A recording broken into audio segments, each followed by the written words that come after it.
To effectuate a total transformation of the mind, life, body, and its action in the world, it is necessary for the seeker to address and solve the issue of the vital being, its desires, and the ego standpoint that it fosters and maintains.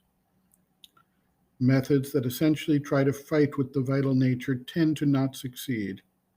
Suppression or methods of penalizing the vital being for its recalcitrance wind up backfiring and causing more disruption or a total stance of non-interest and non-cooperation.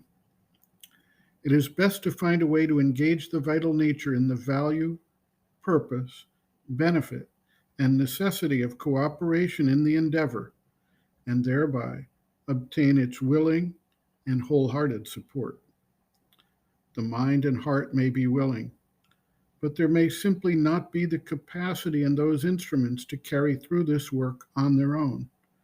This will necessitate the direct action of the force in the vital arena. Sri Aurobindo notes, quote, "However that be, the descent of the sadhana, of the action of the force into the vital plane of our being becomes, after some time, necessary. The force does not make a wholesale change of the mental being and nature, still less an integral transformation before it takes this step. If that could be done, the rest of the sadhana would be comparatively secure and easy. But the vital is there and always pressing on the mind and heart, disturbing and endangering the sadhana, and it cannot be left to itself for too long.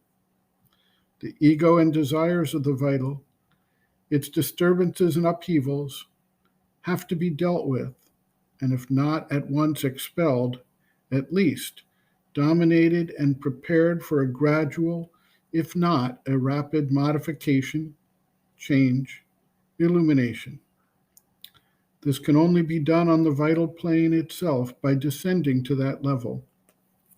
The vital ego itself must become conscious of its own defects and willing to get rid of them. It must decide to throw away its vanities, ambitions, lusts, and longings, its rancors and revolts, and all the rest of the impure stuff and unclean movements within it. This is the time of the greatest difficulties, revolts, and dangers. The vital ego hates being opposed in its desires, resents disappointment, is furious against wounds to its pride and vanity.